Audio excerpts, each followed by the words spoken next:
Hello and welcome to the final in the series of the British election 2010 by the Global Fund for Peace, Justice and Development.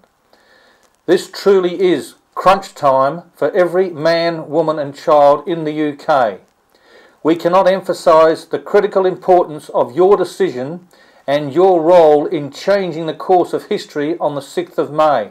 Not just the history of the UK and its immediate future and well-being, but the history of the rest of the free world, the future of the United States as well as other Western countries depends very much on what happens in this British election. Why? Because the greatest crimes of the 21st century have been covered up and hidden from the people of the US, the UK and the rest of the world. Ladies and gentlemen, the world is in the grip of an economic and political elite who are concentrating more and more economic and political power into the hands of a very few. Unless you can stem the tide and salvage what is left of your democratic rights and freedoms and return the control of world economic affairs to the majority through a genuinely democratic government in the UK, you truly are facing economic serfdom at the hands of these extremely powerful vested interests. And we at the Global Fund have never been more serious when we impress upon you and reiterate the fact that these vested interests are completely and utterly responsible for this credit crunch and the worst depression in world history. And through this process, they are transferring from you and the financial system unbelievable amounts of additional wealth. It is completely free of charge.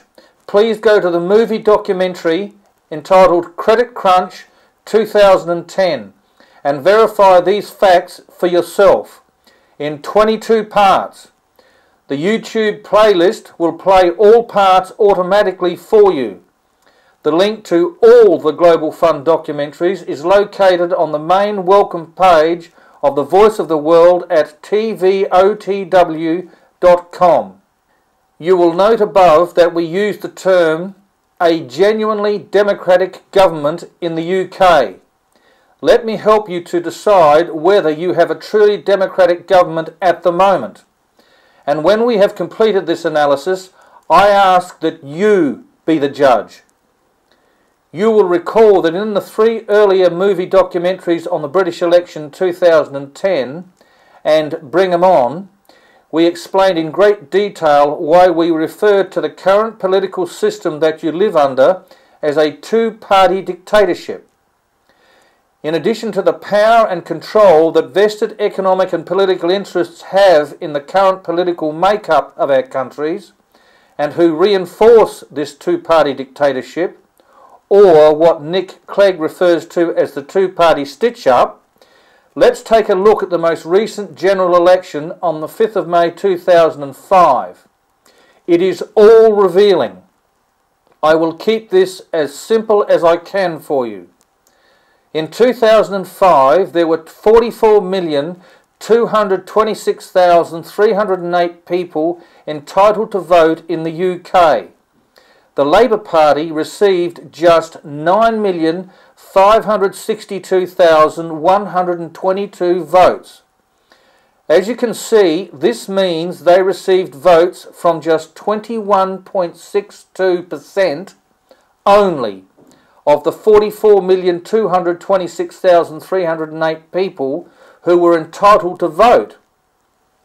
This means that 34,664,186 people were either disenfranchised through anger and disillusionment with the political process, or were people who voted for some other political party or candidate other than Labour.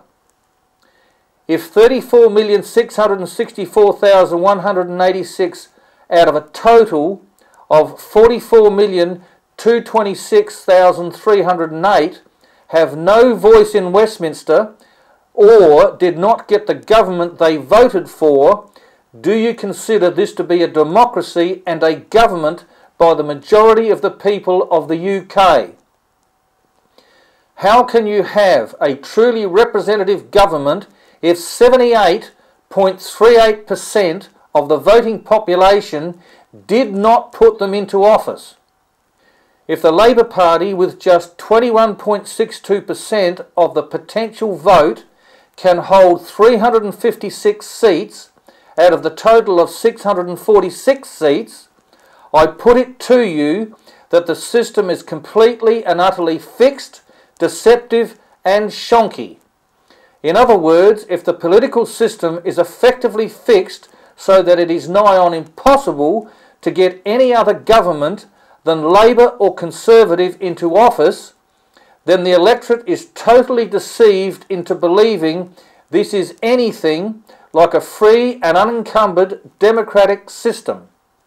And further, I believe when it comes to your judgment on these matters, that your findings will be, after having regard to the preceding, and when you consider the general attitude by a large proportion of sitting MPs in relation to serious fraud committed against the public purse, for which they contend that no action should be taken, this constitutes and represents nothing less than a dictatorship, where they elevate themselves to be above and beyond the rule of law and any measure of accountability for crimes which the average person would go to prison for many, many years.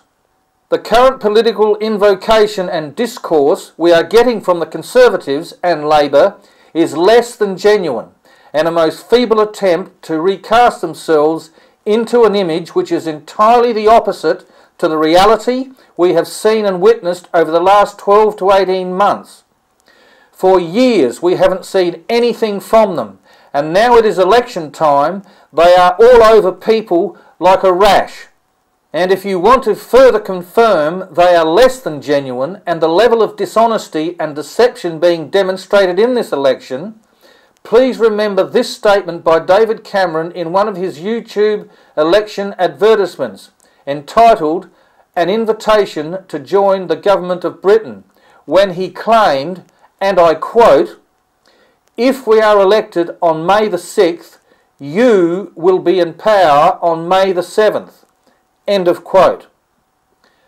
And now every single fact, every single claim, every single revelation the Voice of the World and the Global Fund has made known to you since December 2001, and in particular the contention and argument put forward in the most recent movie documentaries on the British election 2010 in relation to Brown, Blair and the Labour Party is fully justified for the now unavoidable, urgent and mandatory deregistration and outlawing of the Labour Party from politics in the UK.